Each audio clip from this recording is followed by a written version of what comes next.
Temperatures are forecast to get above normal. For once, actually, we are going on 9 days straight with below average temperatures. So that's going to change today. As we head towards Monday and Tuesday, though, we are really going to be looking at some dangerous heat as high pressure strengthens. So it's also going to turn breezy on Monday. We are tracking offshore winds. Today, they are more onshore. So that's why you will be waking up to some fog and some patchy clouds along the coastal areas. Heat watches and warnings. That is going to be the big story early next week. So something to watch out for, because this will go into effect again on Monday, and this is going to be through much of the LA area. The excessive heat warning will encompass areas across Palm Springs and towards Indio. So much of the Coachella Valley area is really still cleaning up after last week's tropical storm Hillary, really. Highs today look something like this: 70s along the beaches, valleys 95. Back to you guys. All right, thanks, Mary. There is a lot going on in your world today. Here are some of the major stories we are following. The FBI is stepping into an internal LAPD investigation. Why the focus is on the Mission Area Gang Unit. And an Orange County community trying to heal. The prayer service to remember the victims of a mass shooting. Plus, how Donald Trump is turning his surrender into a fundraising opportunity. But first, police making arrests in the murder of a 16-year-old teen who was shot several times. One of the people in custody, a 14-year-old boy. KCAL News reporter Lauren Posen spoke to the victim's family. While police have made arrests, the family of Alfonso Ramos is far from any closure. They say he was volunteering here at this rec center for a program that's all about making communities safer and reducing violence the day he was killed.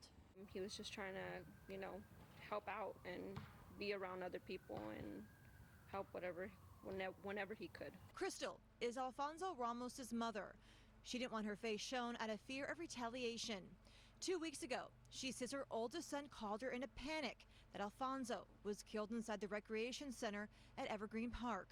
She raced over here only to be met with more questions than answers. And so I got confirmation from other friends and family that were around here saying that they did see my son and that he was transported to the hospital where he passed away.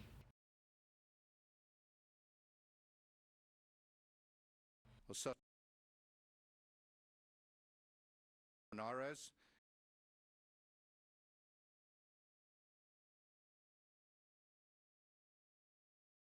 Both suspected of being part of a local street gang here within Hollenbeck. Detectives say 2 days later, the adult suspect killed a man in the Hollenbeck area.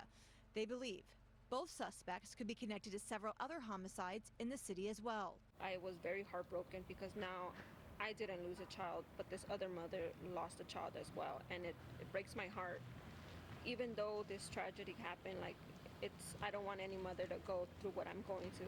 Crystal says her son's death has left a hole in all the hearts of her entire family, including his brothers and sisters.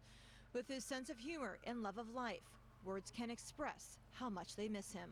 Until we see justice in the courts and they get their life sentence or whatever they get, that's when the justice is really going to be served. The family has set up a GoFundMe to help with expenses. The adult suspect is due in court next week. Reporting in Boyle Heights, Lauren Posen, KCAL News.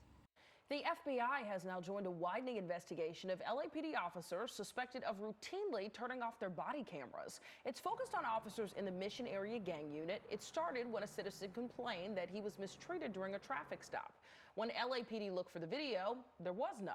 A follow-up investigation found that many more officers in that same unit were routinely turning off their body cams. They need to audit not only the gang details, but all law enforcement. You do spot checks, and you want to know if the cameras are being activated when they're supposed to. Mayor Karen Bass said that she finds the failure to use body cams disturbing. Not activating body cams is against LAPD policy, but violations typically result in very light punishment. A grieving community is honoring the victims of the Cook's Corner mass shooting where 3 people died. They've been identified as 49-year-old Tanya Clark of Scottsdale, Arizona, 67-year-old John Leahy of Irvine, and 53-year-old Gren Sproul Jr. of Stanton. Saddleback Church in Lake Forest opened its doors for the service. KCAL News reporter Nicole Comstock shows us how people are coming together trying to heal. So many people thought of this bar and restaurant like a second home, and so it's incredibly shocking to them that a tragedy of this magnitude could even happen there. Many of the people who came out to this prayer vigil